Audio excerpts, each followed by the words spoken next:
Nakita mo sana yung pagmumukha nung matanda kanina. Hindi maipinta nang makita yung tambak ng tae ng aso sa harap ng bahay niya. Buti nga sa matandang yon. Matigas kasi ang ulo niya eh. Akala niya kaya niya tayo. Wala bang nakakita sa'yo ng mga kapitbahay? Wala naman. 4:00 pa lang na madaling araw ko yung ginawa. Tulog pa ang mga kapitbahay natin ng ganong oras. Kanina nga paglabas ko, saktong palabas na rin siya. Kaya kitang-kita ko reaksyon niya. Sarap talagang busitin ng matandang yon. Hanggang sa siya na mismo ang sumuko. Sana ma-stroke ulit para matigok na sa susunod. Sirang-sira talagang araw ko kapag nakikita ko siya. Pareho lang naman tayo eh.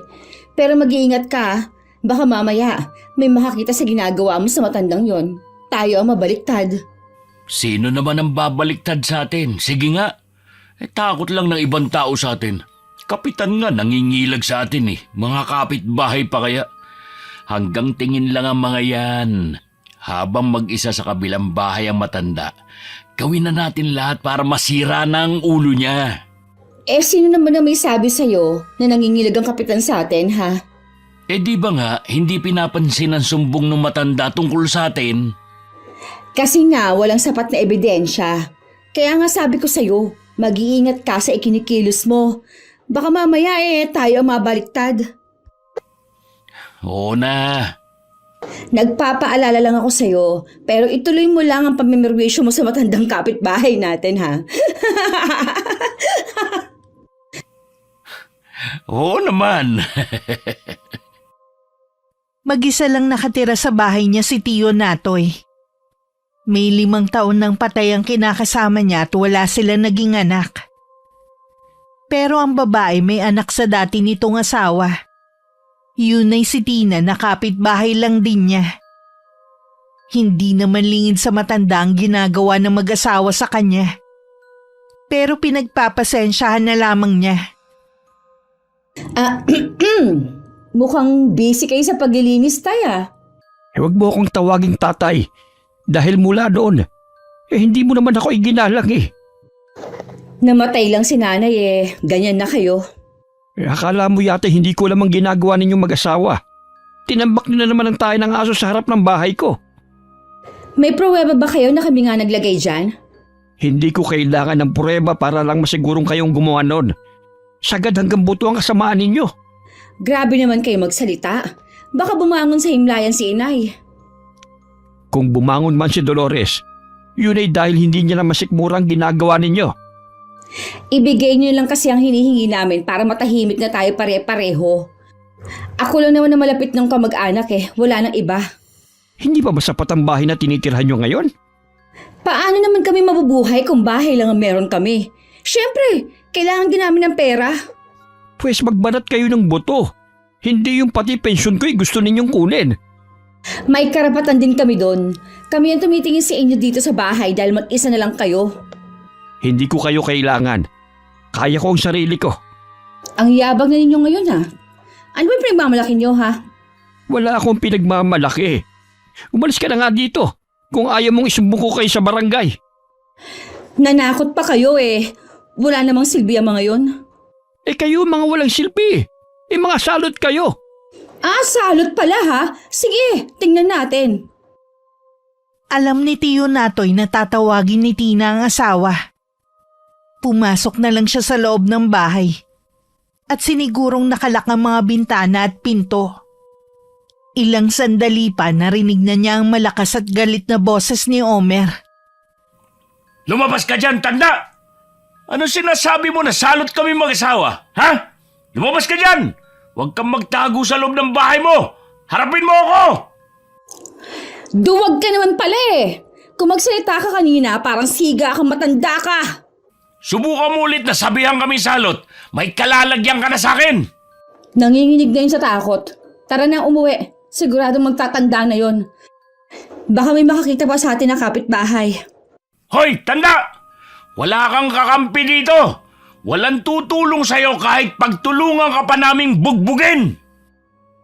Narinig pa ni Tio Natoy ang pagkabagsak ng mga paso ng halaman na parang hinampas na matigas na bagay. Tumatawa pa ang mag-asawa habang palayo sa bakuran niya. Nakakalabas-masok ang mga yun sa bakuran niya dahil sira ang gate. Na ang mag-asawa din na may kagagawan. Kailan ba ako patatahimikin ng mag-asawang yun? Panginoon, gabayan niyo po sana ako sa araw na ito. Alam ko na makakapagpahinga pa rin ako kahit na may banta sa buhay ko. Ganon na naging buhay ni Tiyo Natoy mula nang mawala ang kinakasama. Nasanay na rin siya na laging pinagbabantaan ng kanyang buhay. Ang tanging pinagsasabihan lang niya ng mga problema ay ang kanyang kapatid na babae na aking ina. Dahil sa labis na pag-aalala, napilitang lumuwas ang aking ina para damayan ng kapatid niya. Elvie, anong ginagawa mo rito? Hindi ko kasi matiis na hindi ka puntahan. Nag-aalala ko sa'yo. Sana hindi ka na lamang pumunta rito. Ayoko na pati ikaw madamay sa problema ko eh. Sapat na sa akin na nakikinig ka sa mga daing ko. Alam ko naman kasi na kapag sinabi kong iwan mo na lang ang bahay na to, hindi ka naman aalis. Kapag umalis ako rito, bibigyan ko lamang sila ng kasiyahan. Ano ba kasi ang hinahabol nila? Lalo na yung si Tina. Hindi mo naman siya anak ka. Ibinigay ko na nga sa kanya mga alasang nanay niya eh. Akala ko titigil sa panggugulo. Ako, hindi pa pala. Pinablatter mo na ba sila sa barangay? Ilang beses na. Pero hindi naman sumisipot. May mga pagkakataon pa nga na guguluhin nila ako tapos magugulat na lamang ako na nauna pa sila magreklamo sa barangay. Ano bang utak meron sila? Hindi ko rin alam. Mabuti na lamang merong CCTV ang kapitbahay ko. At ang lahat ng nirereklamo nila kitang-kita na sila mismong may kagagawan. At sa akin lamang ibinibintang. Ito bang bahay na to ang isa sa hinahabol nila? Bakit hindi mo na lang kaya ibenta? Ganun na nga siguro. Dahil wala naman akong katahimikan dito eh. Kaya lamang nakakaawa naman ang bibili kung sila naman ang guguluhin. Hindi naman siguro nila gagawin yon. Baka makahanap na sila ng katapat. Oo nga pala. Alam ba ng anak mo na dito ka pupunta? Oo, pero hindi nila alam na may ganito kang problema. Dapat nga hindi ka na lang talaga pumunta rito eh. Wala ka nang magagawa dahil nandito na ako. Siya nga pala. 3 buwan na lang uuwi na galing Saudi si Sheila. Kausap ko siya nung isang gabi. Sa kanya ko lang sinabi ang problema mo. Kumusta naman siya? Tatapusin na lang niya ang kontrata at uuwi na siya. Hindi na raw siya babalik. Sabi ko nga dito tumuloy sa bahay mo. Sana hindi mo na lamang sinabi sa kanyang problema ko. Mag-aalala pa yun doon. Sa lahat ng mga anak ko, si Sheila ang pinakamalapit sa'yo. Parang ama na ang turing sa'yo nun. Kaya sobra din siyang nag-aalala sa'yo. Mabuti pa magpahinga ka na muna. Alam ko na napagod ka sa biyahe. Hindi lang maamin ni Tiyo Natoy pero lumakas ang loob niya dahil dumating si Inay. Kahit papano meron siyang kakampi sa bahay na yun. Noong hapon tumambay ang magkapatid sa may terrace ng bahay. Napansin nga ni Inay na walang gate. Na pwede sanang pumigil sa pagpasok ng mag-asawa sa bahay ni Tiyo Natoy. Dapat siguro kuya palagyan mo ng gate ang bakuran mo para hindi na sila makalabas-masok dito. May gate naman talaga rito. Kaya lamang sinira nga nila. Naubos na rin ang pera ko dahil kinuha na nila lahat. Ang tindi naman ng anak ng dati mong kinakasama pati yung lalaki. Dahil lamang sa nanay niya kaya hinahayaan ko na lamang siya. Hindi naman pwedeng hahayaan mo na lang siya lagi. Huwag ka na lamang sumagot kapag pumunta rito. Lahat kasi ng mga nakikisimpataya sa akin pinagtutulungan nila. Katulad ng umuupa dyan sa kabila. Ako, pinagtulungan nilang gulpihin. Hindi ba nagreklamo yung ginulpe? Nagreklamo nga sa barangay. Pero hindi nga sumisipot si Natina at ang asawa niya. Sa mga kwento mo palang kuya malala na ang nangyayari dito. Mabuti pa umalis na tayo. Sa bahay ka na muna tumira. Bahay ko ito, Elvie. Kung meron mang dapat umalis dito, sila yon at hindi ako. Mga tigasin nga. Naniniwala ako na makakahanap din sila ng katapat. Baka naman pantay na pareho mga paa mo bago pa dumating ang katapat nila. Hindi yun pahihintulutan ng may kapal. Alam niya na wala naman akong ginagawang masama. Maiba nga pala ako. Alam ba ni Tina na may anak ka? Hindi niya alam, pero sinabi ko sa nanay niya bago ito mawala. Ang kagustuhan ko na makita kong anak ko sa dati kong nobyang dahilan kung bakit gusto ko pa rin mabuhay. Sana nga mahanap natin siya. Kapag dumating si Sheila, hihingi ako sa kanya ng tulong. Pasensya na kayo mag-ina kung nagiging abala na ako, ha? Hindi ka abala sa amin. Mabuti pa, sa loob na tayo ng bahay. Baka bigla na naman sumulpot ang mabait mong kapitbahay eh. Tama. Mga ganitong oras pa naman ang labas ng mga yon. Tinataon nila na walang tao sa labas. Kapapasok lang ng magkapatid nang dumaan si Tina.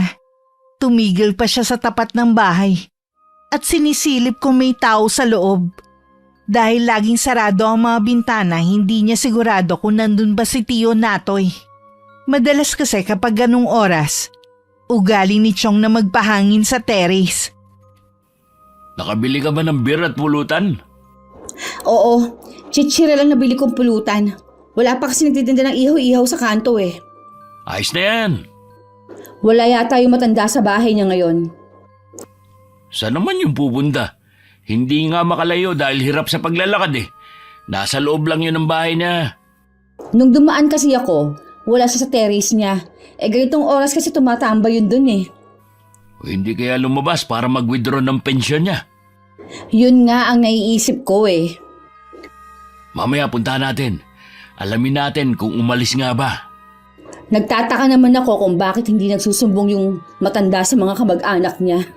Baka hindi niya makasundo kaya pinabayaan na rin siya. Hindi ba nagkukwento sa'yo nanay mo tungkol doon sa asawa niya? Walang naikukwento si inay. Tsaka malayo nga sa isa't isang loob namin. Kita mo nga, hindi ko alam na nag-asawa na siya ulit noon. Tingin ko, meron pang tinatago na yaman ng matandang yan. Diba, pinasok mo na yung bahay niya dati nung nasa ospital siya noon. Wala ka naman kamang nakita kundi konting halaga at ilang alahas lang. Malay mo, nakatago pala sa ibang lugar. Saan naman kaya? Yan lang naman ang bahay niya eh. Basta, iba ang kutob ko. Sana nga, tama ang kutob mo. Kasalukuyan naghahaponan ng magkapatid na marinig nila ang boses ni Omer sa labas ng bahay. Tatayo sana si inay nang pigilan siya ni Tio Natoy. Sanay na ang tsuhin ko sa ganong gawin ng lalaki. Naku si Omer yun. Huwag mo na lamang pansinin. Lasing na naman sigurong lalaking yun. Ano kaya ang kailangan niya? Ano pa ba? Di mamimerwisyo. Lagi ba niya ginagawa yan, ha? Oo. Kung papatulad mo, babalik na rin lamang niya ang pangyayari at tatakbo na naman niya mga yan sa barangay para magreklamo. Ibang klase rin pala ang utak na meron sila eh. Kumain na lamang tayo. Huwag mo nang pansinin ng lalaking yan. Sandali. Bubuksan ko na lang ang radyo. Masarap kumain habang nakikinig ng magagandang awitin na sikat nung araw eh. Hindi ka pa rin nagbabago. Mahilig ka pa rin makinig ng mga kanta habang kumakain. Oo naman. Namana ko ang ganitong ugali sa inang natin. Ipinagpatuloy na lang ni Tio Natoy ang pagkain habang binubuksan ni inay ang radyo. At naghahanap ng istasyon kung saan pinapatugtog ang mga lumang kanta noong araw. Nang marinig naman ng mag-asawa sa labas ang pagpapatugtog ng radyo, lalong umusok sa galit si Omer. Tarantadong matanda ka, ha? Nananadya ka ba, ha? Sabi ko lumabas ka, hindi magpatugtog ng radyo. Ano bang trip niya ngayon? Ikaw ang trip niya. Ano ba yan? Nakakagulat ka naman. Bakit yung pinto lang ang binato mo? Dapat yung bintana para mabasag. Sa susunod, bintana mo ng matanda ang babasagin ko. Patay mo yung radyo. Para ka walang kapitbahay, nakakabulahaw ka. Hoy, tandang natoy! Alam ko naririnig mo kami. Lumabas ka dyan at makipag-usap ka sa amin. Huwag mo kaming daanin sa pagpapatugtog ng mga lumang kanta. Ayaw mo lumabas, ha? Sige, bintana mo ngayon, babatuhin ko! Omer, nagbukas ng mga ilaw ang mga kapitbahay. Mukhang narinig nila tayo. Baka may mangialam na naman sa kanila. Wala akong pakialam sa kanila! Ang dami talagang kakampi na matandang natoy na to. Kaya malakas ang loob eh. Bukas na umaga, pupunta tayo sa barangay para magreklamo. Gabi na eh, nagpapatugtog pa. Kala ata nila sila lang mga tao dito. May mga paparating. Tara na umuwi. Nang masigurong umalis na ang mag-asawa, tsaka lang pinatay ni Inay ang radyo. Tapos na rin silang kumain ng mga oras na yun. Kinabukasan may dumating na tanod sa bahay. May natanggap daw silang reklamo sa mag-asawa na gabing-gabi na nagpapatugtog pa sila.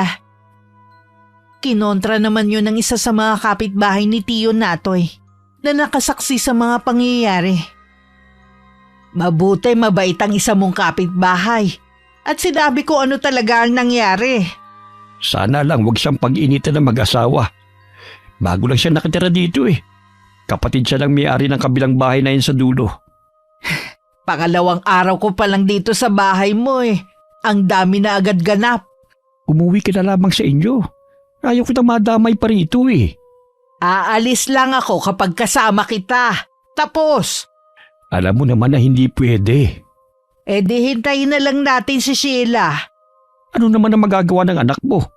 Eh baka pati siya'y madamay pa sa problema ko. Magtiwala ka lang sa akin at kay Sheila. Meron ka bang inililihim sa akin? Iba kasi ang ngiti mo eh. Ano naman ang itatago ko sa'yo? Sa tanda ko ba namang ito eh, magtatago pa ako ng sikreto. Sige, sabi mo eh. Kahit pinipigilan ni Tiyo Natoy si Inay na magwali sa labas, hindi siya nagpapigil. Sobrang dami na daw kasi ng mga tuyong dahon sa bakuran, kahit wala namang puno sa loob. Diniligan na rin niya ang mga halaman. Habang nagwawalis, bigla namang sumulpot si Tina. Sino ka? Ano ang ginagawa mo rito sa bahay ni Tatay Natoy? Ah, ikaw siguro si Tina. Anak ni Dolores. Ako ang kapatid ni Natoy. Ha? Kapatid ka ng matandang ni Tatay? Oo, mas bata ako sa kanya ng ilang taon. May ilang araw ka na nandito. Pangatlong araw ko pa lang ngayon.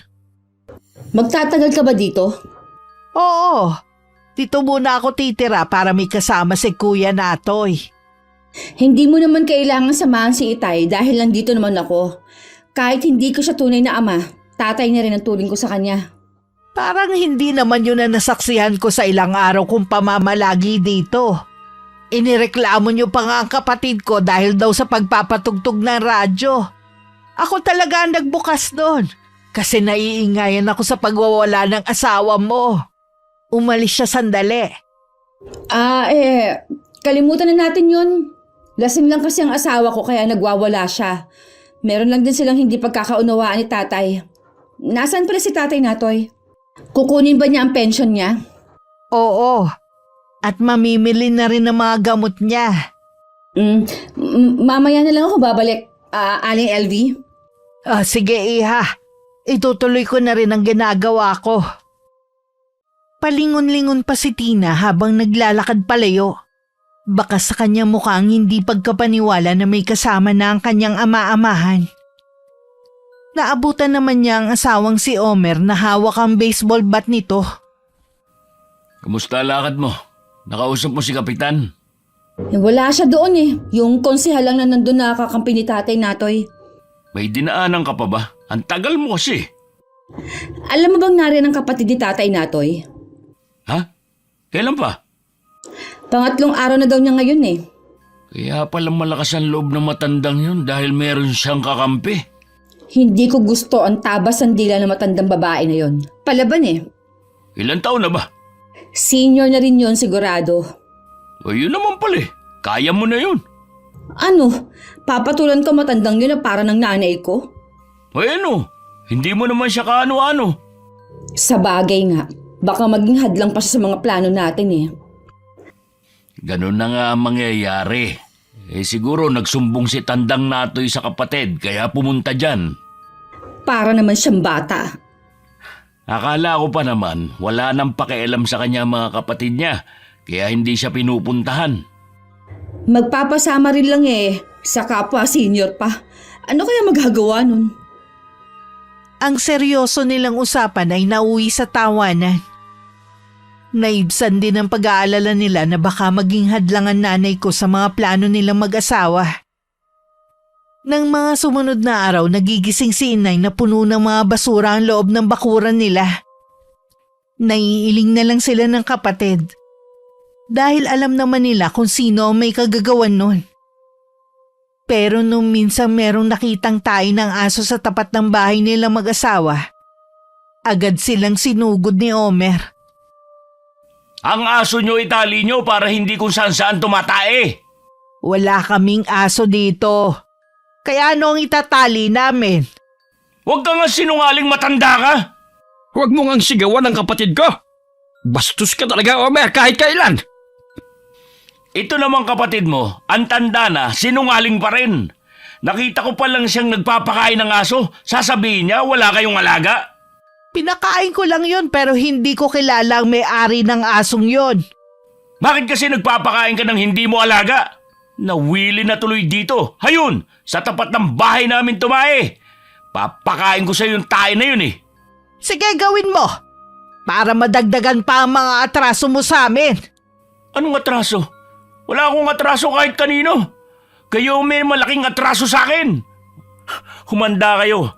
Maghaharap tayo sa barangay. Siguraduhin mo lang nahaharap ka. At hindi lang puro bunganga. Talagang ginagalit mo ako ha? Subukan mong saktan ng kapatid ko. Ihahampas ko itong tungkol sa matigas mong ulo. Ang tapang mo, tanda. Sino ba pinagmamalaki mo ha? Tong kapatid mong uugod-ugod na rin katulad mo? Hindi ko alam kung paano ka pinalaki ng mga magulang mo. Sa buong buhay ko eh. Ngayon lang ako nakatagpo na walang modong tulad mo. Huwag mong maisali-sali ang mga magulang ko dito. Kayo na nga itong may kasalanan, kayo pa talaga matapang. Mga matatanda na kayo, hindi nyo pa alam kung nakakaperwisyo na kayo. Bumalik ka na sa lungga mo kung ayaw mong magtawag ako ng mga kapitbahay para makita na ng pagwawala mo dito sa bahay namin. Huwag mo akong tinatakot ha. Mga kapitbahay! Hinaharas na naman kami ng mabait naming kapitbahay! Natakot si Omer nang makita nagsilabasan ng mga tao sa kani-kanilang bahay. Tinapunan pa niya ng matalim na sulyap ang magkapatid bago lumakad palayo. Nagpasalamat naman si Tiyo Natoy sa mga kapitbahay niya. Grabe naman ang bunganga na lalaking yon. Mabuti na tagalan mo sila.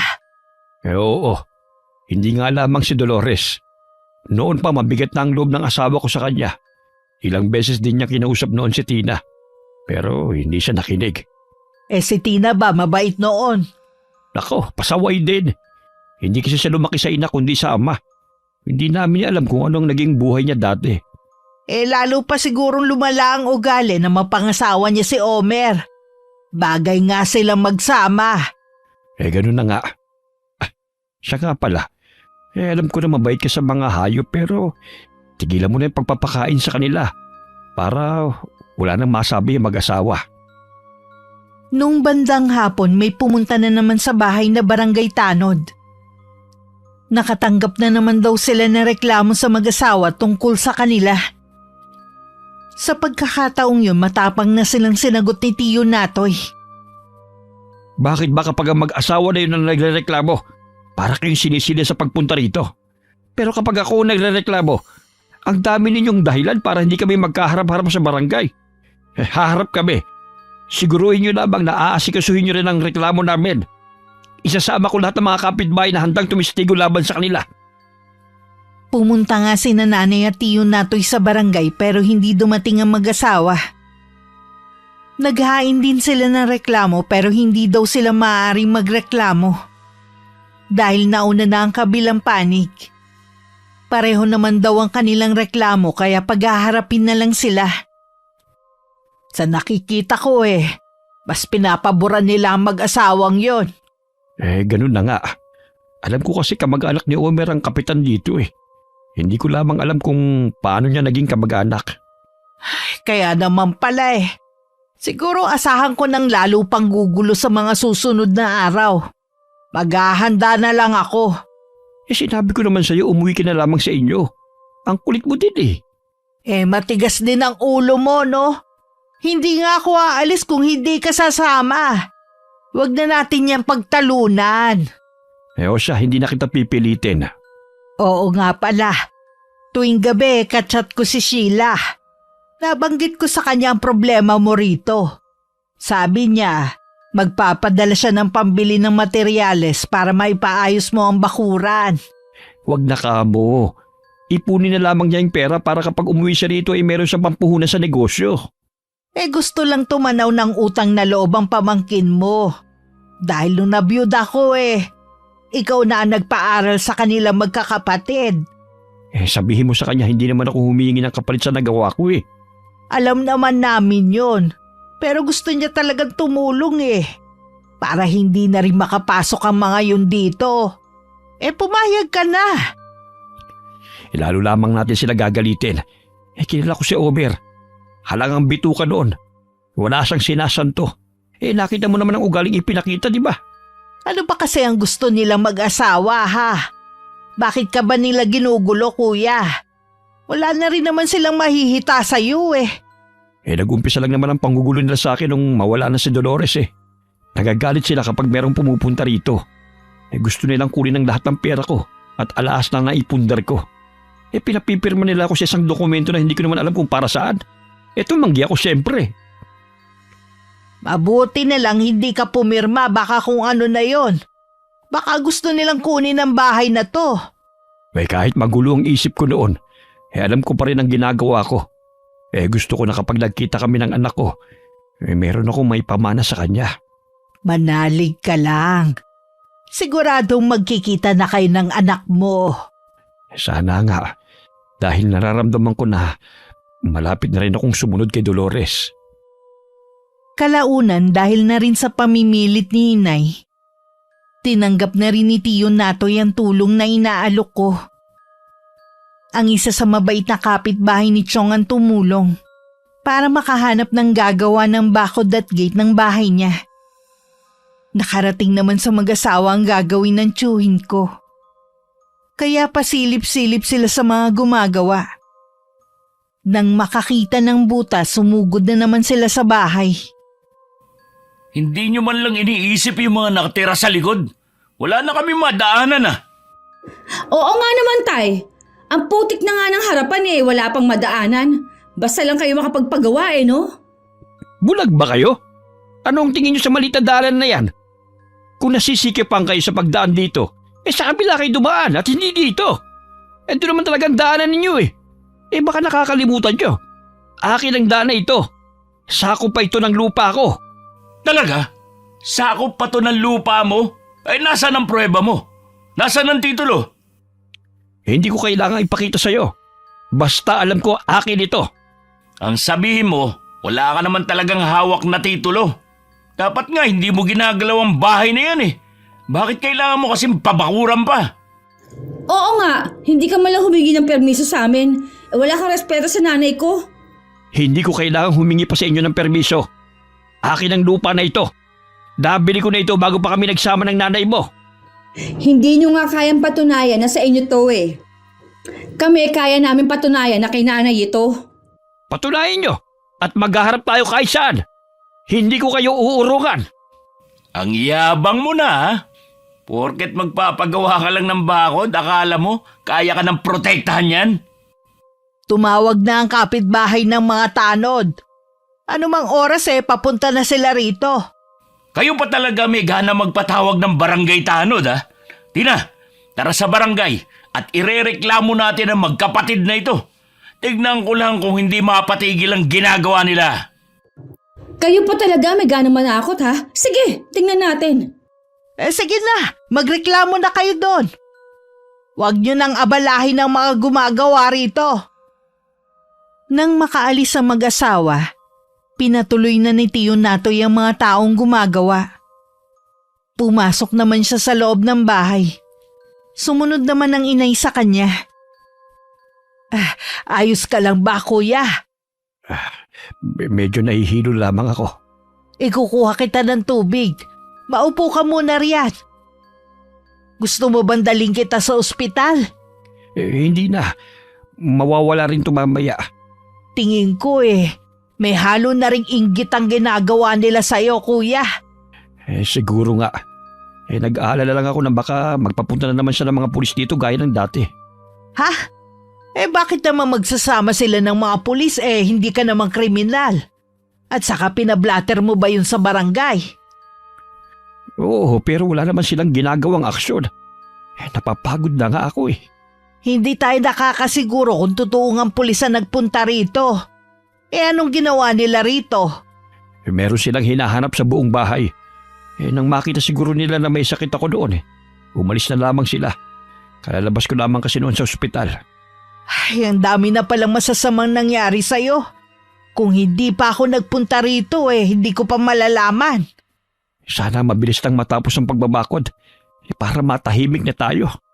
Ay, sada rin makauwi na si Sheila dito sa atin. Para siya ang haharap sa dalawang yun.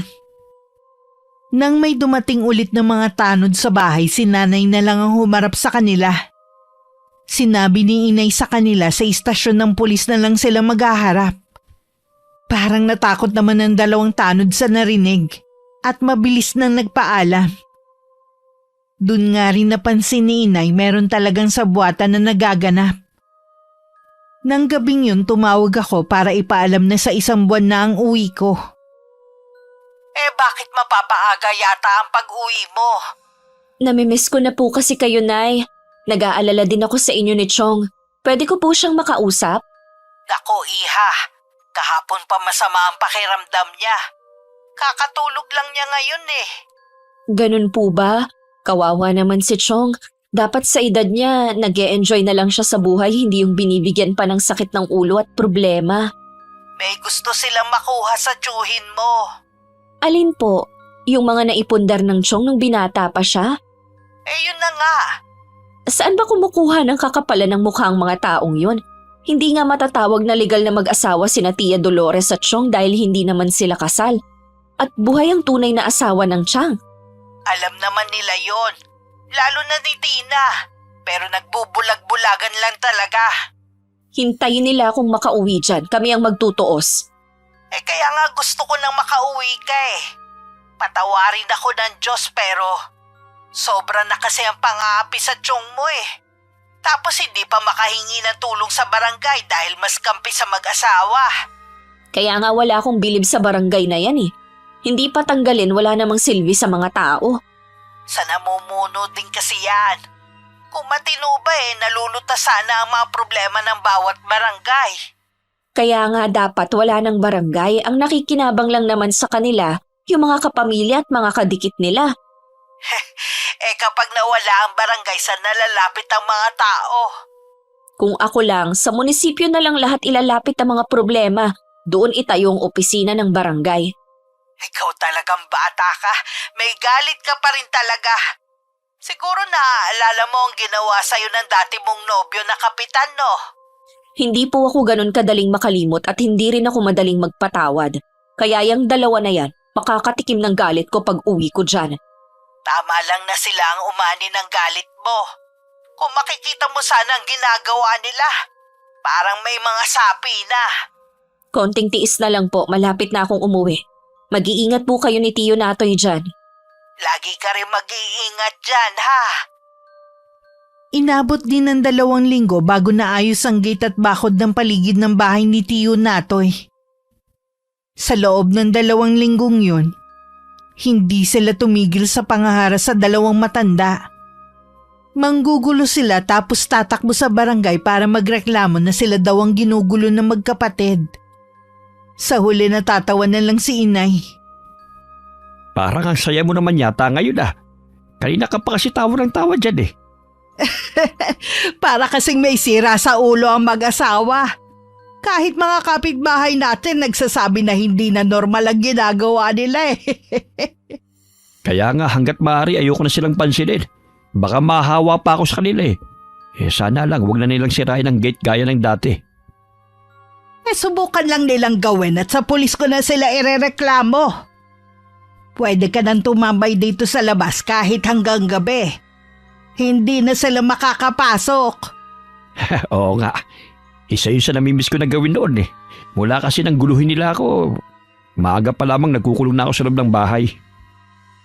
Ang masayang pagkukwentuhan sana ng magkapatid na tigil nang makarinig sila ng mga sunod-sunod na pagbato sa gate. May ilang bato pa ang pumasok sa loob ng bakod. Ay, hindi na ba nila tayo patatahimikin? Kahit papano hindi na sila nakakapasok dito. Kaya bato na lamang ang inihahagis nila. Paano naman kung habang nandito tayo sa labas matamaan tayo sa pambabato nila? Huwag ka mag-alala. Hindi naman siguro aabot sa atin. Malamang walang tao sa labas kaya nagawa nila tayong batuhin. Takot din naman sila kapag may nakakita sa mga ginagawa nila eh.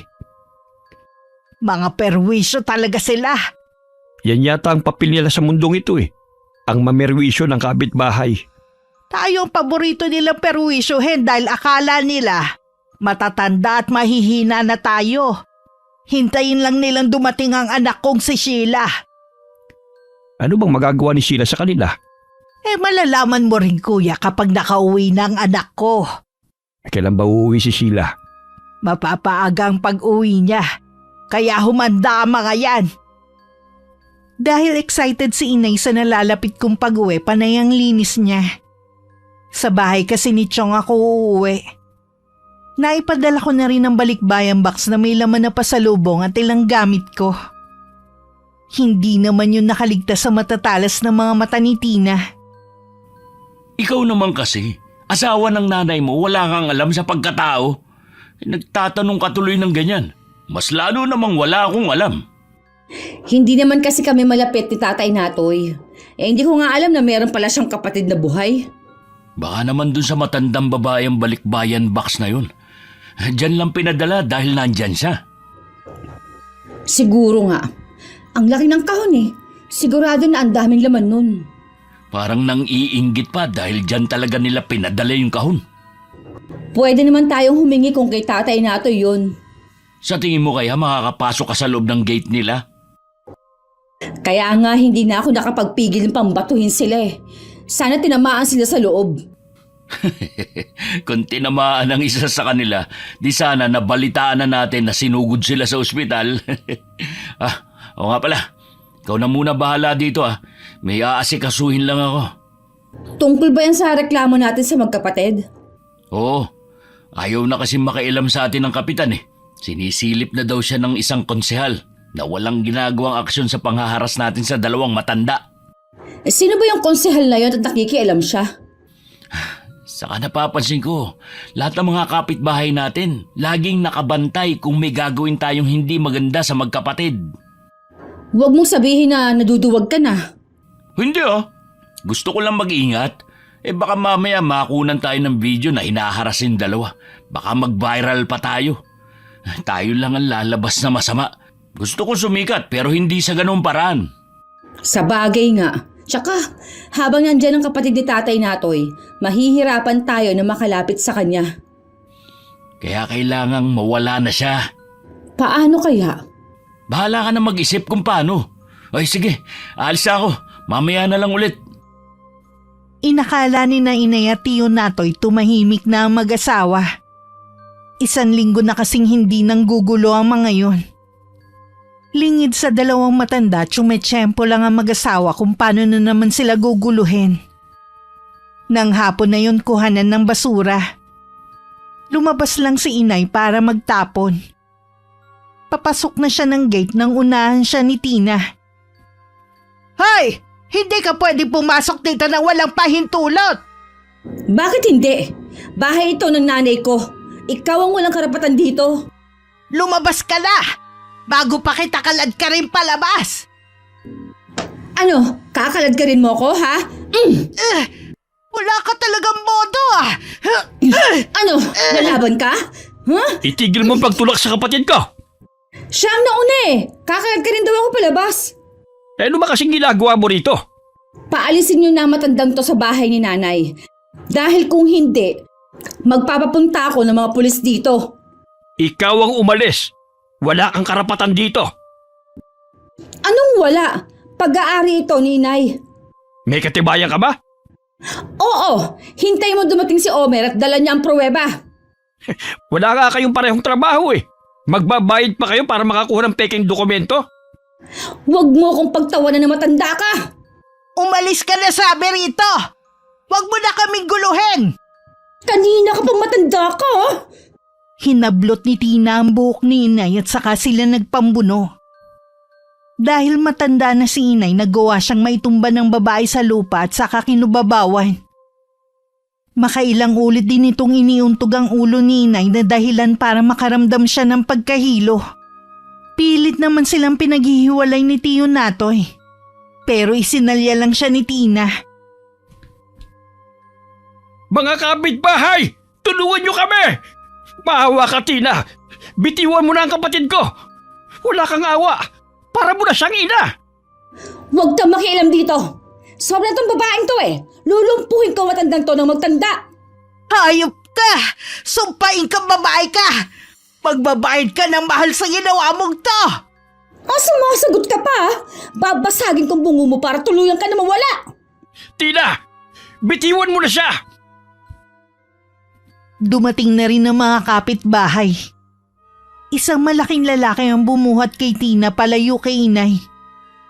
Ang iba dinaluhan ng inay na wala ng ulirat at may umaagos na dugo sa ulo. Nagpresenta naman ang isa na may sariling tricycle na dadalhin na sa ospital si inay. Inalalayan naman ng isang babae si Tiyo Natoy para makasunod. Nagmagandang loob naman ng ibang naroon na isara ang bahay at gate. Sinulyapan pa nila ng masama si Tina na parang wala lang ang ginawa. Anong tinitingin-tingin nyo? Baka gusto nyo kayo naman ang isunod ko. Magsuwi na kayo tapos ng palabas. Buisit! Isinara pa talaga ang gate. Pagdating sa ospital, agad naman silang inasikaso ng doktor. Hindi naman sila iniwan ng mga kapitbahay nila. Wala pa rin malay ng mga sandaling yun si inay. Kinabukasan pa siya nagising. Nasaan ako? Nandito ka sa ospital. Salamat naman nagising ka na. Hanggang tanghali kasi itinakda ng doktor para magising ka eh. Ibig sabihin wala na sa peligro ang buhay mo. Naalala ko na. Ang walang yung babaeng yun. Wala siyang kasing sama. Demonyita nga yata siya eh. Daig pa ang may sapi. Huwag mo munang isipin si Tina. Pagpagaling ka muna. Tsaka na natin siya haharapin. Kailangan ko makausap si Sheila, kuya. Baka bigla siyang dumating habang nandito tayo sa ospital eh. Mabuti na lang pala. Kasama ang cellphone mo sa dinala dito ng mabait nating kapitbahay. Uuwi sana kasi ako eh. Pero sila na lang daw ang bahala. Binabantayan din nila ang bahay dahil lagi daw umaali-aligid si Omer na parang gustong pasukin ang bakod eh. Siguradong tayo na naman ang binaliktad nila sa barangay. Yun nga rin ang nakarating na balita sa akin. Pero wala na akong pakialam. Ikaw lang ang mahalaga sa akin ngayon. Saan bang kategorya nabibilang ang mag-asawang yun? Anong kategorya? Sa tingin ko hindi na sa kategorya ng mga baliw sila nabibilang. Nalampasan na kasi nila eh. Magaling ka na nga talaga. Nakakapagbiro ka na eh. Ay, sa totoo lang mas ayoko nag-aalala. Baka kasi atakihin ka na naman eh.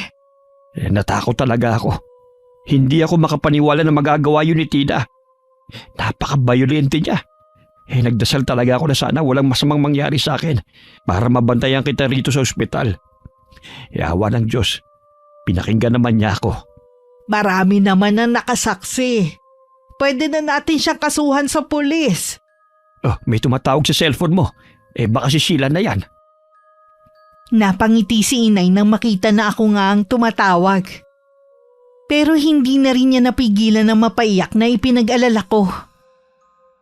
Bakit po kayo umiiyak? May nangyari ba sa inyo ni Chong? Nandito ako ngayon sa ospital, anak. Ano pong ginagawa niyo dyan? Dinala ko dito ng tiyong mo at ilang kapitbahay. Binugbog kasi ko ni Tina eh. Yung kapitbahay niyo? Oo, wala nang iba. Inuubos talaga nilang pasensya ko. Hindi man lang siya naawa sa inyo. Hindi rin ako maaawa sa gagawin ko sa kanila. Anak, kailan ba ang eksaktong uwi mo? Sa makalawa po, Nay. Baka nasa bahay na kami ng tiyong mo noon. Doon na lang po ako tutuloy. Ang tiyong po, sinaktan din ba siya? Hindi naman. Salamat ka at walang masamang nangyari sa kanya eh. Pasensya na po kayo, Nay, ha? Kung natatagalan ako sa pag-uwi. Wala yun, anak. Ang importante naman sigurado ka nang uuwi. Kung alam niyo lang ang nararamdaman ko, kulang na lang talaga hilahin ko ng mga araw. Hindi na nga ako makatulog dahil excited na ako na makasama na ulit kayo. Tapos mababalitaan ko na. Mabuti nga hindi ako napatay ng babaeng yun eh. Basta anak, hihintayin ka namin ha. Opo, Nay. Magpahinga na po muna kayo. 2 araw pa bago pinayagan si inay na makalabas ng ospital. Kahit kumikirot pa rin ang ulo at mga pasa sa katawan, makikitang masigla na si inay dahil sa pagdating ko. Panay din ang awat sa kanya ni Chong dahil gusto na agad maglinis ng bahay. Ang tigas talaga ng ulo mo eh. Sinabi nang huwag ka nang kumilos eh. Baka mabinat ka pa. Ako nang bahala rito. Darating na kasi bukas si Sheila eh. Mas lalo yung magagalit kapag nalaban niya naglinis ka pa pag uwi mo rito sa bahay. Makinig ka na lamang sa akin. Huwag ka na magalit, uupo na lang ako. Mabuti naman. Nagugutom ka ba? Gusto mong kumain? Mamaya na lang, sabay na lang tayong kumain. Iinom ka pa kasi ng gamot eh. Pwede naman yung mamaya eh. Alam na kaya ng mag-asawa na nakauwi na tayo? Malamang. Matalas ang pangamoy ng mga yun eh. Bilang na ang mga maliligayang sandali nila. Dahil na naman sa pagdating ni Sheila, nahihiwaga na talaga ako sa iyo eh. Ano bang gagawin ni Sheila sa kanila? Igaganti tayo ni Sheila sa kapihan na ginawa sa atin ng mag-asawang yon. Mas matindi pa ang dadanasin nilang pagdurusa sa gagawin sa kanila ng anak ko. Teka lang, Elvie. Huwag mong sabihin na si Sheila ang nagmana ng kaalaman sa kulam ng inang natin. Siya ga, kuya. Buong puso yung tinanggap ni Sheila. Pero alam mo namang masamang gawain yun. Galing yun sa demonyo. Nagiging masama lamang ang kulam kung gagamitin sa masamang paraan. Di ba masama na gamitin ang kaalaman sa kulam ni Sheila para makagandi sa mag-asawa? Kuya, wala nang tatalo sa kasamaan ng mag-asawang yon. Kailangan silang maparusahan sa ginawa nila sa atin at sa ibang tao. Kaya lamang hindi tama ang gumante. Kasalanan yun. Pigilan mong anak mo sa balak niya. Hindi ko gagawin yon. At natitiyak ko sa'yo na hindi rin susunod sa'yo ang anak ko. Patigas din ang ulo nun eh. Elvie, makinig ka nga sa akin. Magpapahinga na lang muna ako sa kwarto ha. Tawagin mo na lang ako kapag kakain na. Walang nagawa si Tiyo Natoy kundi ang mapailing na lang. Habang nakasunod ang tingin sa aking ina. Samantala nalaman na ng mag-asawa na nakauwi na sina Inay at Chong. Nakita kasi ni Tina ang tricycle na nagatid sa kanila. Mabuti hindi natuluyan ng matandang yun, kundi lagot tayo. Nagdilim na kasi yung paningin ko nung araw na yun eh. Hindi na ako nakapagpigil. Sumobra ka na nga talaga sa ginawa mo. Kung natuluyan yun, buong barangay makakalaban natin. Magsasampa kaya sila ng kaso? Hindi ko alam. Ang importante naman, naunahan na natin sila sa pagpapablatter.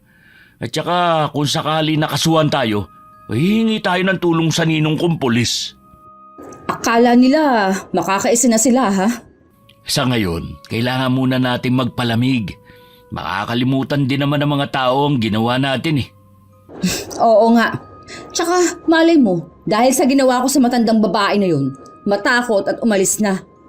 Isama na sana niya si Tandang Natoy para sa atin ang bahay na yun. Oo nga pala, meron ka na bang dokumento na nagpapatunay na kay Inay ang bahay na yun? Wala pa eh. Ang laki kasi ng hinihingi sa akin. Buti sana kung nasa atin pa ang ATM nung matanda. Komportable na sana tayo ngayon. Wala tayong magagawa. Ipinabalik sa kanya ang ATM niya sa barangay noon. Mabuti na lang, marami na tayong nakuhang pera sa kanya. Kaya lang, kailangan natin ng peking papeles. Sabi pala ng dalawang yun, may katibayan sila na kay Tatay Natoy ang bahay na yon. Ibig sabihin, tama talagang hinala ko. Itinago lang niya kung saan. Kaya hindi mo mahanap nun eh. Kahit kulang na lang, baliktarin ko yung bahay niya. Hintay na lang kaya natin na mamatay si Tatay Natoy. Wala naman siyang ibang pamamanahan kundi ako, di ba? Dahil wala naman siyang ibang anak. Tanga ka rin eh, no? Hindi ka nag-iisip? Hindi ka naman niya kaano-ano. Sana inampung ka niya noon para isunod ka sa apelyido niya. Sigurado na maghahabol ang kapatid at mga pamangkin niya. Dapat kasi napilit na natin siya noong pang pumirma eh. Kita mong inatake na noon kaya hindi nakapirma. Tsaka kahit anong pananakot natin, hindi pumipirma eh. Mabuti pa, bili mo na lang ako ng beer at pulutan. Gusto kong mag-relax muna. Kinabukasan, dumiretso na ako sa bahay ni na Tiyo Natoy. Masayang sinalubong ako ni Inay. Niyakap ko naman sila ni Chong ng mahigpit. Nawala naman ang ngiti ko sa labi na makita ko ang itsura ni Inay. May mga pasapa kasi siya sa muka. Parang biglang dinurog ang puso ko. Hindi ka ba nahirapang tuntunin tong bahay? Hindi naman, Chong. Parang ang laki ng itinanda nyo nung huli ko kayong makita. Matanda na naman talaga ako eh. Konting panahon na lang ang itatagal ko sa mundong ito. Huwag nga po kayong magsalita ng ganyan. Alalahanin nyo, magkikita pa kayo ng anak ninyo sa dati nyong nobya. Parang nawawalan na ako ng pag-asa na makikita ko pa siya eh. May kausap na po akong kaibigan ko. Tutulungan niya po tayo. Ibinigay ko na po yung pangalan ng dati niyong nobya at address kung saan sila dating nakatira. Sana nga iha makita na natin siya. O ayan kuya, tutulungan na tayo ng anak ko. Huwag ka na masyadong nag-iisip. Madalas ko kasing makitang tulala ang tiyong mo eh. Sabi ko masama ang laging nag-iisip. Tama si Inay, Chong. Relax lang po kayo. Sige, hindi na ako mag-iisip masyado ngayon. Halina muna kayo. Nakahanda na ang hapag. Alam ko anak, gutom ka na. Puro paborito mong in-order ko. Mukha pong masarap ang lahat. Kumain na po tayo. Bigla ako nagutom eh. Napansin daw ni Inay tuwing nakakagawa ng malaking kasalanan ng mag-asawa. Nananahimik ang mga yun ng 1 linggo sa bahay nila. Nasa labas kami noon ng bahay at tinitingnan ang bakod na pinagawa ko. Dapat pala Nay, pinataasan pa natin ang bakod. Yun nga sana ang gusto ko, kaya lang hindi naman sa akin to. Ayaw pa nga pabakuran ng tiyong mo, hindi ba? Nay, talaga po bang naubos na ang pera ni Chong? Oo, ipinakita niya sa akin ang laman ng bank account niya. Hinawakan daw kasi ang ATM niya nung mag-asawa. Wala din siyang cellphone noon kaya hindi makatawag sa akin. Mabuti na lang may mabait na kapitbahay na tumulong nun sa tiyong mo. At inilapit nga ang problema niya sa barangay. Ibang klase rin talaga ang kasamaan nila. Wala na akong masabi. Pati ipon ng matanda para sana maging maganda ang buhay, ninakaw pa nila. Ano ba ang plano mo, iha? Gaganti po ako at walang makakapigil sa akin. Ang Tiyo Natoy mo kasi tutol sa plano mo eh. Wala na po siyang magagawa pa. Buo na ang pasya ko. Nakahanda na rin ang lahat. Ang kailangan ko na lang, makita ang mag-asawa. Isagawa mo na lang kaya kapag nakita na ang nawawalang anak ng tiyong mo. Kapag pinuntahan niya yon, di wala siya rito sa bahay. Malaya ka na magagawa ang gusto mo. Ayos sana po yan, pero paano kung matagalan pang paghahanap sa anak ni Chong? Sa bagay nga. Kating-kati na rin ako na maiganti kayo sa ginawa ni Tina sa inyo. Siguradong kapag nalaman na may ibang tao dito, susugod yun. Mabuti, para makaharap ko na siya. Nang sumunod na araw, sinadya kong iwang bukas ang gate. At malaki rin ang pagkakaawang nito. Nasa bakuran ako at inaalisan ang mga tuyong dahon ng mga halaman ni Tiyo Natoy. Wala din ng Inay at Chong ng araw na yun. Pumunta sila sa doktor para magpa-check up ang tiyuhin ko. Kahit nakatalikod ako, naramdaman kong may pumasok. Sino ka? Ikaw ang sino? Ikaw ang basta na lang pumapasok ng walang permiso eh. Bukas kasi ang gate. At isa pa, pag-aari ito ng inay ko kaya malaya akong nakakapasok dito.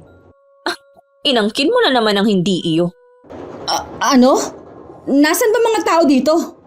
Umalis ang inay at Chong. Ako lang ang naiwan dito. Anak ka ni Aling Elvie? Oo. Kauuwi ko lang galing ibang bansa. Isa akong OFW. Ikaw yung nambubog sa nanay ko kaya siya na ospital, di ba? Hindi ko alam ang sinasabi mo. Wala nga kaming nabalitaan na na-ospital siya eh. Napakasinungaling mo talaga. Dapat sa'yo may award eh. Dahan-dahan kasi pananalita mo ha. Kung totoo yan, di sana inireklamo na ako ng nanay mo. Bakit malaya pa rin ako? Dahil may iba akong plano. Mas matindi pa kung makukulong ka. Ano ang ibig mong sabihin? Malalaman mo rin sa mga susunod na araw. Mabuti naman na nandito ka. Umalis na kayo sa bahay na ito at isama mo ng inay mo. Kami kasi ang may karapatan dito. Hintayin mo ako dito. Meron lang akong kukunin sa loob. Iniwan ko sandali si Tina sa labas. Pagbalik ko, parente na siyang nakaupo sa may terrace. Inabot ko naman sa kanya ang mga dokumento. Habang binabasa niya yun, nag-iiba ang ekspresyon ng mukha niya. Siguro naman, alam niyo na kung saan kayo lulugar ng asawa mo. Kahit hindi ako tunay na anak ni Tatay Natoy, itinuring niya akong anak dahil kay nanay. Yun na nga eh. Pero ikaw, hindi mo siya itinuring na ama. Imbis na magpasalamat kayo dahil binigyan kayo ng sariling bahay, ito pa ang igaganti mo sa kanya. Kailangan kong makausap si Tatay Natoy. Hindi mo na siya makakausap. Mula ngayon, ako na lang ang kakausapin ninyo. Bakit ba? Sino ka ba para pagbawalan ako, ha? Abogado ka ba nila? Hindi. Pero ako ang gaganti sa mga dinanas nilang kaapihan sa inyong mag-asawa. Patawa ka naman. Yung mga taga rito nga walang nagawa, ikaw pa kaya? Mabuti pa, bumalik ka na lang sa ibang bansa kung saan ka nang galing. Maglinis ka na lang ng CR. Di ba? Yun naman ang trabaho ninyo. At least kumikita ng marangal. Ikaw, anong ginagawa ninyo? Mamerwisyo ng kapitbahay? Yun ang ipinagyayabang mo, ha? Hindi kami perwisyo. Kaya pala. Binabalaan kita. Umalis na kayo ng nanay mo dito. Ako nang bahala kay Tatay Natoy. Nangako ko kay inay na ako mag-aalaga sa kanya kaya umalis na kayo. Ginugulo niyo lang ang pananahimik namin dito. Nang makaalis si Tina, tsaka ko lang sinara ang gate. Wala siyang kamalay-malay na nakakuha na ako ng ilang hibla ng buhok niya. Isang imbing ngiti ang sumilay sa akin bago ko kinuha ang garapon. At saka ko inilagay doon ang buhok niya. Nagpupuyos naman ang kalooban niya na nagsumbong sa asawa. Ano ba yan? Baka sa susunod, bungoan ka na ni Tandang Natoy ang nasa bahay niya. Hindi tayo nakasisiguro. Sira na ang plano natin ito. Malamang wala na tayong makukuha. Wala na talaga dahil kompleto ang babae niyo sa dokumento. Parang gusto kong magwala kanina. Sisirain ko na lang ang bawat araw nila. Gagawin kong impyerno ang pagtira nila dyan. Baka nakakalimutan mo. May warning na tayo sa barangay.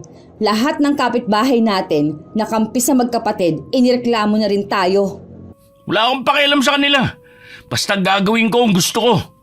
Yung babae kanina, parang may kakaiba sa kanya eh. Anong kakaiba? Hindi ko maipaliwanag eh. Alam ko na meron siyang masamang plano sa atin. May pinag-aralan siguro yun, kaya iba magsalita at kumilos. Huwag mo sabihing naiinggit ka na naman. Bakit naman ako maiinggit sa kanya? Bilib na bilib ka kasi sa kanya eh. Hindi ah! Kakausapin ko si Ninong. Baka meron siyang kilala na pwedeng manakot sa tatlong yun. Papasukin mo ang bahay nila kahit may tao? Hindi ako kasama. Yun lang hihiramin ko mga tao kay Ninong. Parang nakikinikinita ako na mga takot sa mukha nila. Ewan ko. Hindi maganda ang kutob ko sa gagawin mo. Huwag mo na lang kaya ituloy. Para malaman natin kung gaano katapang ang pamangkin ni Tandang Natoy. Labas ako dyan. Bahala ka sa plano mo. Bakit parang nag-iba ka yata ngayon? Hindi nga kasi maganda ang kutob ko sa babaeng yun. Nag-iinarte ka lang. Diyan ka na nga. Magsasaing lang ako. Habang hinuhugasan ng bigas, biglang natigilan si Tina. Pinagmasdan niyang maigi ang mga butil. Dahil nagtataka siya bakit parang may gumagalaw. Ganun na lang ang pagkagulat niya nang makita na puro uod yun. Isang malakas na tili ang pinakawalan niya. Ano nangyari? Bakit ka sumigaw? Yung kaldero puno ng uod. Hindi pala. Yung mga butil lagi mga uod. Ha? Hindi kita maintindihan. Tingnan mo na lang kasi. Kahit si Omer natakot sa nakita. Bahagya pa siyang napaatras at nagtayuan pa ang mga balahibo sa buong katawan. Paano nangyari yun? Hindi ko rin alam. Bigas naman ang nasa lagayan natin eh. Imposible naman na pareho tayong namamalikmata lang. Totoo ang mga nakita natin. Mahirap lang talaga ipaliwanag. Huwag na muna tayong kumain ng kanin. Para kasing babaliktad ang sikmura ako eh. Nawala na rin ako ng gana eh. Matutulog na lang ako. Naging palaisipan man sa mag-asawa na saksihan. Kahit gusto man nilang masagot ang kanilang mga katanungan, mas pinili pa rin nila na manahimik na lang. Natuloy din ang masamang balak ni Omer sa amin. 3 kalalakihan ng tahimik at maingat na pumasok sa loob ng bakuran. Pero bago pa man sila makapasok sa loob ng bahay, sinalubong na sila ng mga baging na naging mga sawa. Kinabukasan galit na tinawagan ng ninong niya si Omer at sinabi ang nangyari. Bakit ganyan ang mukha mo? O anong sabi ng ninong mo? Hindi ko kasi maintindihan ang sinasabi niya.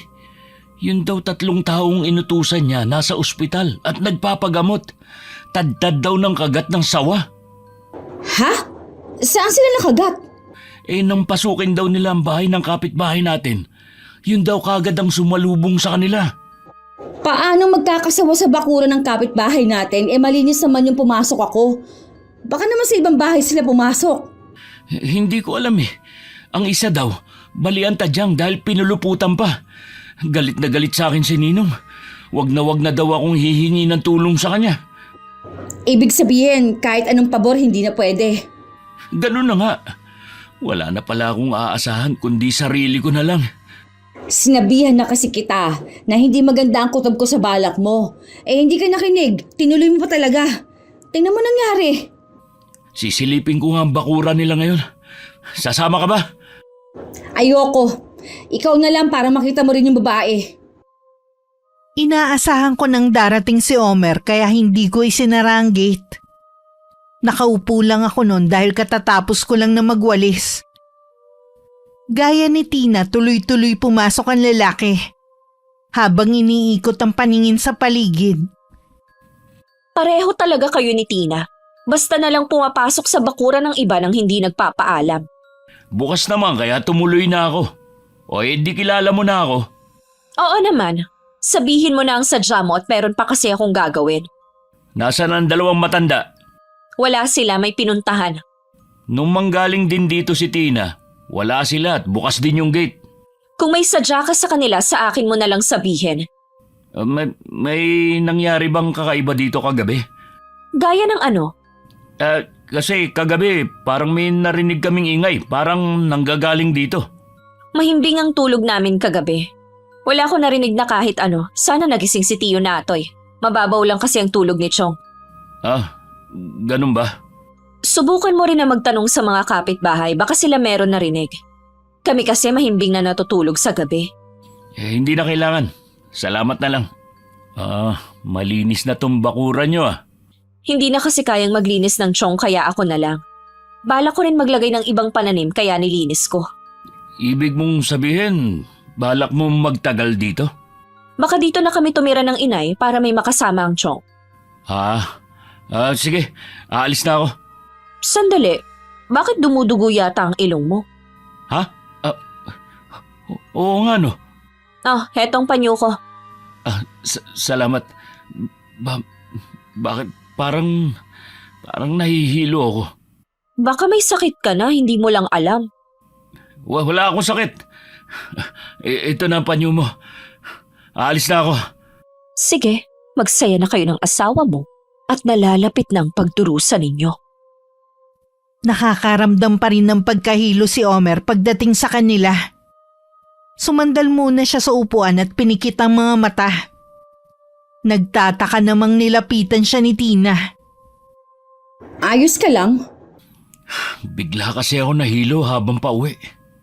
Nagkaharap ba kayo ng babae?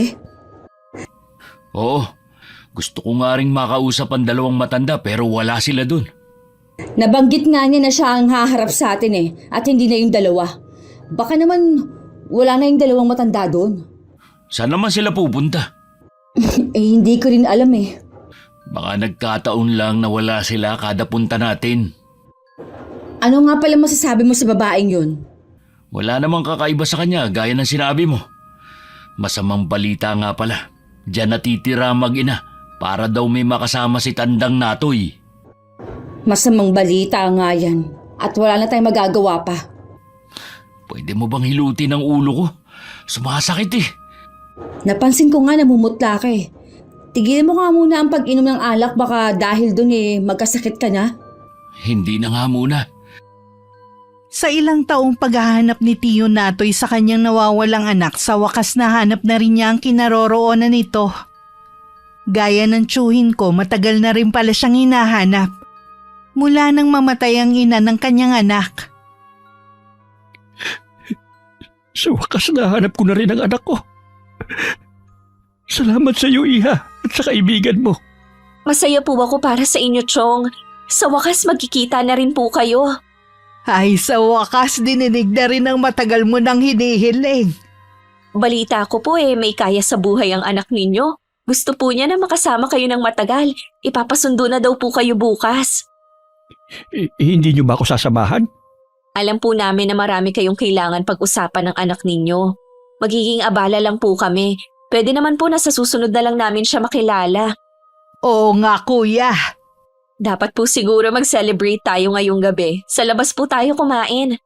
Ay, gusto ko yan. Baka matagalan pa ulit bago natin makasabay ulit sa pagkain si kuya Baka kasi hilingin ng anak mo na doon ka na tumira. Ito pa rin ang bahay ko, kaya dito pa rin ako uuwi. Habang wala po kayo, kami ni nanay munang bahala sa bahay ninyo at sa kapitbahay ninyo. Iha, merong sinabi ang nanay mo. Ikaw pala nagmana ng kaalaman sa kulam ng inang namin. Nakikiusap ako sa iyo. Kung ano man ang binabalak mo, huwag mo nang ituloy. Chong, hindi po dapat masira ang pagkikita ninyo ng anak nyo. Yun lang po muna ang isipin ninyo. Para nakitang anak, kaya nag-aalala ako sa iyo. Sige po, para hindi na kayo mag-alala, hindi ko na po itutuloy. Salamat, Iha. Alam ko naman na mabuti ang kalooban mo. Sinabi ko lang yun para hindi na mag-alala ang tiyuhin ko. Sadya talaga mabuti ang puso niya. Mabilis siyang magalit pero mabilis din magpatawad. Lingid sa kanila, sinimulan ko na ang sumpa ko sa dalawa. Hindi magtatagal, dahan-dahan na nilang mararamdaman yun. Nang gabing yun sa labas kami naghapunan. Kinabukasan maaga namang gumayak si Tiyo Natoy. Dahil maaga pa lang dumating na ang kanyang sundo. Kita sa kanyang mukha ang excitement na makita ang anak. Saan pupunta si Tatay Natoy? Sino ang sumundo sa kanya? Ah, ikaw pala, Tina. Pakikipagkita kasi si kuya sa anak niya. Ano? May anak si Tatay? Niloloko niyo ba ako? Totoo, may anak si Kuya Natoy sa dati niyang nobya na hindi pa niya nakikita. Alam ba ito ng inay? Sinabi ni Kuya bago mamatay ang nanay mo. Kaya siguro ayaw niyang pumayag na sa akin ipamana ang bahay na to. Meron pala siyang pinaglalaanan. Ngayong alam mo na, siguro titigil na kayo ng asawa mo sa panggugulo. Niloko ninyo kami. Umpisa pa lang alam niyo na ang lahat. Wala kang karapatan na sumama ang loob. Hindi ka naman talaga kapamilya. Pero siyang nakagisnan kong ama. Maswerte ka na siyang nakagisnan mong ama. Mabait talaga si Chong. Malaki rin ang utang na loob ko sa kanya. Kaya masakit sa akin ang ginawa ninyo sa kanya. Hindi ko alam ang sinasabi mo. Hanggang ngayon, itinatanggi mo pa rin talaga. Umalis ka na at huwag nang babalik dito. Sandali! Huwag niyo muna isara ang gate! Kahit kinalampag pa ni Tina ang gate, hindi na namin siya pinagbuksan. Kumuha pa ang babae ng bato at saka pinagbabato ang gate. Mapapagod din po siya sa ginagawa niya. Imbes na pagsisihan ng mga ginawa nila, itinanggi pa. Hintayin nilang matindi kong ganti sa kanila. Akala ko hindi mo na itutuloy gaya ng sinabi mo sa tiyuhin mo eh. Sinabi ko lang po yun kay Chong. Mabuti naman kung ganon. Mas gusto ko rin na ituloy mo. Sabi ko nga po noon, buo na ang pasya ko. Walang sino man o ano paman ang magpapabago. Dahil sa nalaman lalong tumindi ang galit ng mag-asawa. Ang nasa isip lang nila nun makaganti sa amin. Araw-araw sila nagtatapon ng basura sa tapat ng gate. Minsan naman hinahagis nila sa loob ng bakuran. Nagpapakalat pa nga sila ng maling balita. May mga pagkakataon pa na pinupuntahan kami ng barangay tanod para ipaalam na may reklamo sa amin ng mag-asawa. Gaya ng ginagawa nila noon, hindi rin kami sumisipot ni Inay. Kung kailan tayo ang humaharap, sila namang hindi sumisipot. Baka natatakot sila. Wala naman sa itsura ng Sheila ang natatakot eh. Nakikipagtitigan pa nga siya sa akin kapag dumaraan ako sa tapat ng gate. Ituloy lang natin ang ginagawa natin hanggang umalis sila. Ano ba yan? Wala ka nang ginawa kundi magkamot. Sa Makati. Kahit nasa loob tayo ng barangay hall, kamot ka ng kamot. Pinagtitinginan tuloy tayo. Nakakahiya. Wala akong pakialam sa kanila, no? Ay, mabay tayo sa pinag-uusapan natin. Paulit-ulit na lang ang ginagawa natin eh. Ibahin naman natin. Wala na akong maisip eh. Kung makakapasok sana tayo sa loob, mas maganda sana. Ha? Oh, sandali lang. May kumakatok sa may pinto. Titignan ko lang kung sino. Pagbukas ng pinto, wala namang nakita si Tina sa labas. Ang naroon dalawang manikang lalaki at babae. Kinuha niya yun at dinala kay Omer. Oh, sino yung kumatok? Walang tao sa labas eh. Itong mga manika lang na itong nakita ko sa labas. Alangan naman ng mga yan ang kumatok. Hindi ko naman sinasabi ng mga itong kumatok, no? Baka mga bata't iniwan sa harap ng pinto. Anong gagawin mo dyan? Dito na lang muna. Baka balikan ng mga bata eh. Para malaman ko rin kung sino nang mapagsabihan ko rin. Ang pangit naman ng mga yan. Halatang luma na. Oo nga eh. Kapag wala pa rin kumuha, itatapon ko na lang sa basurahan. Mga kabataan talaga ngayon. Puro kalokohan ng alam. Nawala na rin sa isip ni Tina ang tungkol sa mga manika. Tuwing mag-isa siya sa bahay, pakiramdam niya laging merong nagmamasid sa kanya.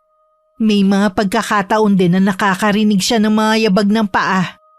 O di kaya tawa ng mga bata. Dahil sa nararamdamang takot, sinabi niya yun sa asawa. Guni-guni mo lang yan. Ang tagal na nating nakatira dito. Ngayon ka pa ba matatakot? Sigurado ako sa nararamdaman ko, Omer. May iba tayong kasama sa bahay na to. Bakit ngayon lang nga? Sige nga, ipaliwanag mo. Hindi ko rin alam. Teka, yung mga manika. Huwag mong sabihin na nandito pa sa bahay ang mga yun. Nawala na nga sa isip ko eh. Wala naman na kasing kumukuha. Omer, kinuha mo ba ang mga manika dito? Hindi ah. Hindi ko nga alam na hindi mo pa pala tinatapon eh. Nawawala kasi doon sa pinaglalagyan ko. Baka nilipat mo sa ibang lugar o di kaya naitapo mo na. Nakalimutan mo lang. Hindi naman ako ulyanin na katulad mo, no? Sigurado ako na nandito pa sa bahay ang mga yon. Tulungan mo na nga lang akong hanapin. Napapagod ako eh. Sige na, Omer. Pakiramdam ko may kinalaman ng mga manika na yun sa nangyayari dito sa bahay eh. Pati yung mga manika pinagdidiskitahan mong gumagawa ng kababalaghan. Sigurado ako na hindi ko pa yun naitatapon. Nasaan na kaya mga yun? Kung gumagawa nga ng kababalaghan ng mga yon, hintayin mo na lang na magpakita ulit. Buwisit talaga! Nananakot ka pa eh! Joke lang! Masyado ka kasing seryoso eh. Oh, ayan. Natulala ka na dyan. Bigla ko kasi naalala yung mga kakaibang pangyayari sa atin eh. Mula lang naman nang dumating si Sheila. Hindi kaya siya ang may gawa ng lahat ng ito? Ordinaryo lang naman ang tingin ko sa kanya. Lalo lang akong kinukutuban ng hindi maganda.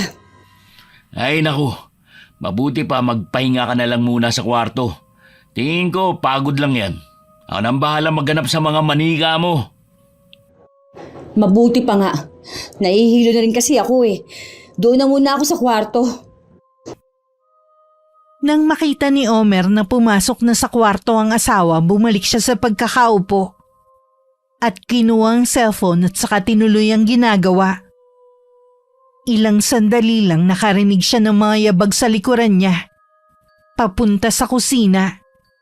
Pabalik-balik yun na parang tumatakbo. Akala ko ba matutulog ka? Bakit palakad-lakad ka dyan? Walang tugon na narinig si Omer. Pero patuloy ang mga mabibilis na yabag. Dahil naaabala sa ginagawa, tumigil muna siya at pumunta sa kusina. Pero wala naman dun ang asawa. Nang silipin niya sa kwarto, nakahiga ito at nakapikit ang mga mata. Totoo nga yata ang sinasabi ni Tina tungkol sa mga manika na yon. May mga gabi na sabay na nilang naririnig ang mga yabag at takbuhan sa loob ng bahay. Maging ang mga tawanan na nagmumula sa mga manika. Ilang gabi rin silang pinupuyat ng mga kababalaghan. Hanggang isang umaga bigla na lang nagpakita ang mga manika sa sofa. Sa galit ni Omer, inihagis niya sa saigang isang manika. Kasabay ng malakas na sigaw ni Tina. Ano nangyari sa'yo? Bakit bigla ka na lang humiga dyan sa sahig? Hindi ko maigalaw ang buo kong katawan eh. Pakiramdam ko hinagis ako. Ha? Yung manika lang naman ang hinagis ko ah. Hindi ko alam, basta ang sakit. Teka, kukunin ko ang manika. Pipisilin ko yung braso. Aray! Ang braso ko! Ha?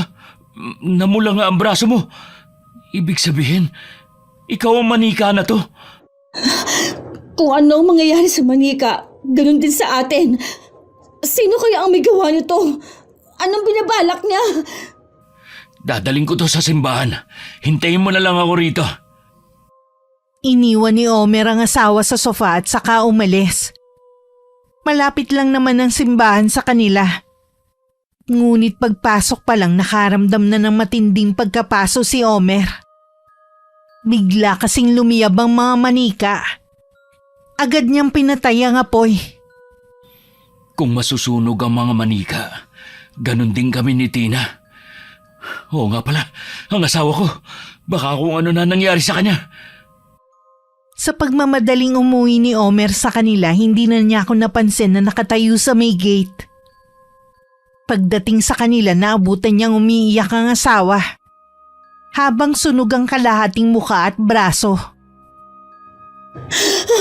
Ano nangyari? Hindi ko pwedeng dalhin ang mga ito sa loob ng simbahan. Dahil kapag nasunog ang mga manika, pati tayo masusunog. Ayoko pa mamatay. Hindi tayo mamamatay. Kung si Sheila nga nasa likod nito, kakausapin natin siya at aalamin kung ano ba ang kailangan niya. Siguro ang gusto niya, tigilan na natin ang ginagawa natin panggugulo sa kanila. Sundin na lang natin ang gusto nila. Baka ito lang ang paraan para mawala ang sumpa sa atin. Hindi tayo nakakasiguro na uubra nga yan. Yang pride bomb papatay sa atin eh. Kung ayaw mo magpakumbaba, ako kaya ko para lang mabuhay pa ako.